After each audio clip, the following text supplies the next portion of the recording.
Ассалаумағалейкум, ой түрткінің көрермендері, армысыздар. Бүгін 14-ші Наурыз жұма мүбәрәк болсын, ұстаған оразаларыңыз қабыл болсын. Сондай-ақ бүгін қазақтың амал немесе көрісу мерекесі. Қазақстандағы әз Наурыздың 10 күндік мерекесінің басы саналатын амал мерекесі құтты болсын. Барлықтарыңызға ұлыс оң болсын, ақ мол болсын. Мынау келіп жеткен жаңа жыл қазақ даласына құт береке әкелсін. Әр қазақтың шаңырағында қуаныш болсын. Көбейе берейік, өсе берейік. Қазақтың даласы қазаққа толсын деген тілек айтамын. Айдан аман, жылдан есен өтіп, келер жылға әз Наурызды да сіздермен бірге құттықтауды Алла тағала бізге де несіп етсін. Ал енді бүгінгі тақырып тағы да Украина соғысы жайында.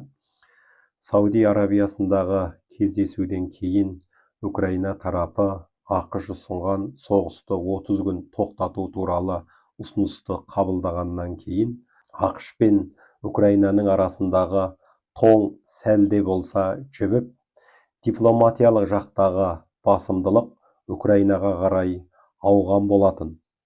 Осы келіссөзден кейін енді Ресейдің қандай көзқарас білдіретіні маңызды деген ақш тарапы өз өкілдерін жіберіп үлгерді және Ресейдің басшылары да 30 күн соғыс тоқтату мәселесіне байланысты өз пікірлерін әлеуметтік желі арқылы жариялап та жатыр.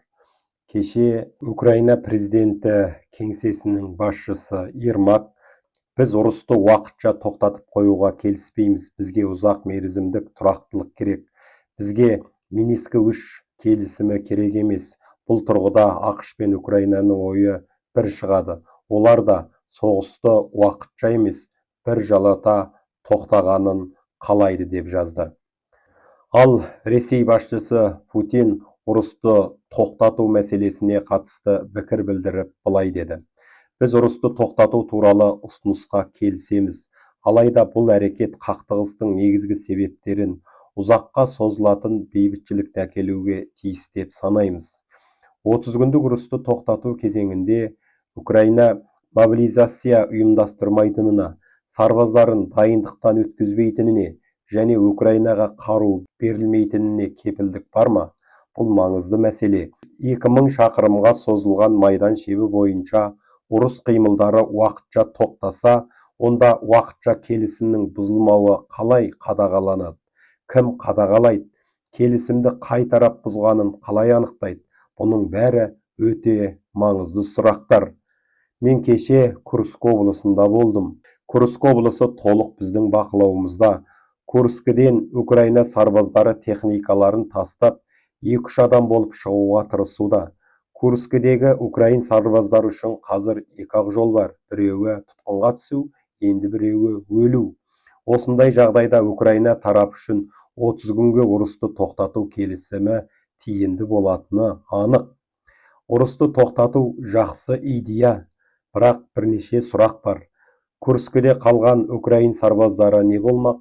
Олар толық құрсауда қалуда. Біз не оларды жіберуіміз керек пе, әлде олардың бейбіт халыққа жасаған сансыз қылмысынан кейін оларды тұтқынға алуымыз керек пе? Немесе Украина билігі оларға қаруын тастауға бұйрық беріп, жай ғана тұтқынға беріле ме? Ол қалай іске аспақ? Бұл жағы да түсініксіз болып тұр, деді Путин.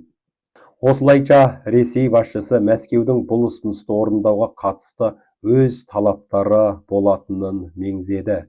ақш-тың бірқатар сарапшылары Ресей басшысы ұрыс қимылдарын тоқтатуға келіссе де, үзіліс кезеңін әскерін күшейтуге арнайтынын айтуда. The Washington Post басылымы кеше Ресей президентінің ұрыс қимылдарын тоқтатуға әзірміз деген мәлімдесі шынайы емес деп жазды. ақш барлау қызметінің құпия құжаттары мен 6 наурызда жариялаған баяндамасында Ресейдің Украинаны басып алу жоспарының өзгермегендігі айтылды. Құжатта Ресей президенті Путин Украинаға қатысты ұстанымы еш өзгеріске түспегені де анық көрсетілген. Құжатта Дональд Трамптың Украина соғысын аяқтауға қатысты дипломатиялық бастамаларына баға берілмеген. Алайда құжат қорытындысында ақш билігінің соғысты тоқтату туралы көзқарасы Ресей билігінің көзқарасымен сәйкес келмейтіні де жазылған. Ал Еуропа сарапшылары болса, Путиннің ұрыс қимылдарын тоқтатуға шынайы әзір екеніне сенбейді. 2022 жылдан 2024 жылдар аралығында Путин Украинаны дивертиттік операциялар арқылы бағындыруға тырысты. Украинада ресейшіл партияларды күшейтіп, тұлғаларды дайындауға кірісті. Алайда бұл Путин күткен нәтиже бермеді. Сол себепті Путин ашық шабуылға көшті, соғыс бастады. Ол жоспары да толық орындала қойған жоқ. Соған қарамастан Путин Украинаны толық бағындыру жоспарын өзгерткен жоқ деп жазады Ұлыбританияның барлау қызметі. Сарапшылар Путин ұрыс қимылдарын уақытша тоқтатуға келісіп, артынша арандату операциясын іске асыру арқылы Украина келісімді бұзды деп мәлімдеп, соғысты қайта жалғастырмақ деген пікірде. Жақында Карнеги қорының Ресей бойынша сарапшысы Юдин Румер былай деп мәлімдеді: мен ұрыс қимылдарын уақытша тоқтату, келісім жасасу бұл уақиғаның соңы деп санамаймын. Бұл Ресей мен Еуропа арасындағы ұзаққа созылатын жаңа текетірестің басы ғана деді. Путиннің осы сөзінен кейін ақш президенті Дональд Трамп та мәлімдеме жасады, яғни Путиннің сөзіне былай деп жауап қайырды: біз Ресей тарапынан ұрыс қимылдарын тоқтатуды қалар едік. Бұл мәселеде біз жасырын жұмыс істеген жоқпыз. Біз Украинамен сақтап қалатын және жоғалтатын территория бойынша және өзгеде мәселелер бойынша талқыладық. Бұл мәселеде электр станциясы жағы да бар. Үлкен атом электр станцияларында айтып отырмын. Осы станциялар кімде қалады, кімде анау қалады, кімде мынау қалады деген мәселелерді анық талқыладық. Сондықтан бұл өте күрделі процесс. Біз территория концепция мәселесінде талқыладық. Сол үшін де біз былай деп отырмыз: сендер мынаны ала аласыңдар, ал мынаны ала алмайсыңдар дегенде де ашық айтып жатырмыз.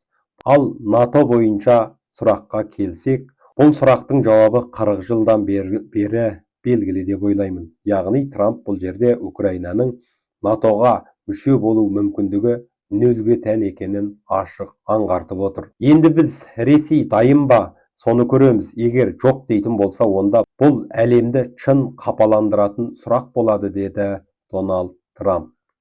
Қысқасы, қазір соғысты тоқтатпау мәселесі негізінен Ресейге тіреліп тұр. Ал Ресей тоқтатпайын десе, ақштың айбарынан ығады. Тоқтатайын десе, қазір майдан шебінде үстем тұрғандықтан Украинаны бір жолата қусырып, өзінің бақылауын алып, НАТОны өз іргесінен бір адым болса да кері шегіндіргісі келеді. Демек, Украина соғысы әлі де Путиннің қандай шешім шығаруына байланысты болатыны айдан анық. Кеше The Washington Post басылымы соңғы уақытта ақш президентінің Ресейге қатысты ұстанымының қатая түскенін айтты.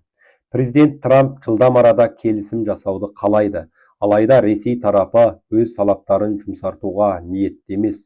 Олар керісінше талаптарын күшейту үстінде. Осындай сәтте Трамп Ресейге салынған санкцияны тіпті де күшейтуі мүмкін екендігін айта бастады деп жазады аталған басылым. Ал CBS News болса, Трамп әкімшілігі Ресейдің мұнай, газ және қаржы саласына салынатын санкцияны күшейтпек. Сонымен бірге Ресейді ақштың қаржылық төлем жүйесінен шектеуді арттырмақ. ақш қаржы министрлігі санкциядағы банктердің кейбіріне энергетика саласы бойынша төлемді 60 күн қабылдауға рұқсат еткен еді. Қазір оның мерзімі толды. ақш енді мұның мерзімін ұзартпайды. Яғни алдағы уақытта ақш Ресейге салынған санкцияны күшейте түседі деп жазады. Қазірше айтарымыз осы. Ықыластарыңызға рахмет. Келесі кездескенше сау саламат болыңыздар. Biz аздан кейін Kurskідегі Украина әскерінің жағдайы және майдан шебіндегі ахуал туралы айтатын боламыз. Ұлыс оң болсын, ақ мол болсын.